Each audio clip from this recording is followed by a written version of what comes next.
എനിക്ക് ഏറ്റവും ഇഷ്ടപ്പെട്ട ഒരു മനോഹരമായിട്ടുള്ളൊരു കാഴ്ച ഞാൻ കാണിച്ചു തരാം. പിന്നെ നമ്മുടെ ബീച്ചിൽ ഒരാൾ ചൂണ്ടയിട്ടിട്ട് മണിക്കൂറുകളോളം കാത്തു നിന്ന് ക്ഷമയോട് കൂടിയിട്ട് മീനിനെ പിടിക്കാൻ വേണ്ടി നിൽക്കുകയാണ്. ഈ മീനിനെ പിടിച്ചിട്ട് അത് കിട്ടുമ്പോൾ ഉള്ള ആ ഒരു സുഖം ഭയങ്കരമാണ്. ഒരുപാട് സമയം നിന്ന് കഴിഞ്ഞാലാണ് ഒരു മീനിനെ ഈ ചൂണ്ടയ്ക്കകത്ത് കൊളുത്താം. ഈ ചൂണ്ടയ്ക്കകത്ത് നിന്നും ഈ മീനിനെ കിട്ടിയതിന് ശേഷം നിങ്ങൾ പറ, ഈ മീൻ എന്ത് ചെയ്യും? എന്നാൽ ഈ മീനിനെ കാത്തിട്ട് വളരെ പ്രതീക്ഷയോട് കൂടിയിട്ട് ക്ഷമയോട് കൂടിയിട്ട് കാത്തിരിക്കുന്ന ഒരാളുണ്ട്. കണ്ടു കഴിഞ്ഞാൽ നിങ്ങൾക്ക് ഒരുപക്ഷെ മനസ്സിലാവും. നമ്മുടെ വീട്ടിലും മീനുമായിട്ട് വരുന്ന ആളുകൾക്കിടയിൽ അല്ലെങ്കിൽ മീൻ വിൽപ്പനയ്ക്ക് വേണ്ടി വരുന്ന ആളുടെ പിന്നാലെ വന്നിട്ടും ആ വണ്ടിയുടെ പിന്നാലെ ഓടിയിട്ടും നമ്മൾ മീൻ വാങ്ങുമ്പോൾ എന്താ പറയുക, ഒരു കഷ്ണം മീനിനെ പ്രതീക്ഷിച്ചിട്ട് നിൽക്കുന്ന ഒരാളുണ്ട്. നമ്മുടെ പ്രിയപ്പെട്ട പൂച്ച മേഡം ഇവിടെ വളരെ മനോഹരമായിട്ട് വെയിറ്റ് ചെയ്തിരിക്കുകയാണ്. നിങ്ങൾ ആലോചിച്ച് നോക്കണം. ചേടാ, ഓനാകെ എൻ്റെ കംപ്ലീറ്റ് വ്ളോഗ് നശിപ്പിച്ച്.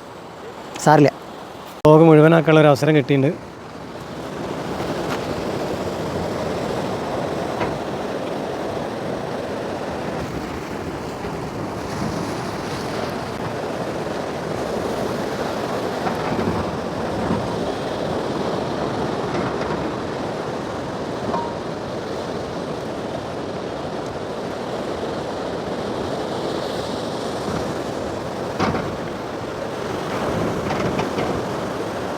ആ പൂച്ച ഒരുപക്ഷെ ആ മീൻ പിടിച്ച ആ ഒരു പ്രിയപ്പെട്ട സഹോദരൻ്റെ പിന്നിൽ മണിക്കൂറുകളോളം ഇരുന്നിട്ടുണ്ട്. നമ്മുടെ ചെറിയൊരു ആവശ്യത്തിന് വന്നു കഴിഞ്ഞപ്പോൾ കണ്ടതാണ്. അപ്പം ആ പൂച്ചയ്ക്കൊരു പ്രതീക്ഷ ഉണ്ടായിരുന്നു, ഈ മീൻ പിടിക്കുന്ന ഈ പ്രിയപ്പെട്ടവൻ ഈ പൂച്ചയ്ക്കൊരു മീൻ കൊടുക്കും, ആ മീൻ കഴിച്ചിട്ട് ഈ പൂച്ച വിശപ്പടക്കും എന്നുള്ളത്.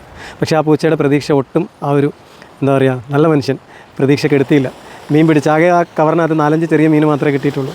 പോകുന്ന വഴിക്ക് പൂച്ചയ്ക്ക് ഒരു മീൻ ഇട്ട് കൊടുത്ത് ആ പൂച്ചയ്ക്ക് വിശപ്പകറ്റാനുള്ള ആ മീൻ കൊടുത്തതിന് ശേഷമാണ് അദ്ദേഹം നടന്നു പോയത്.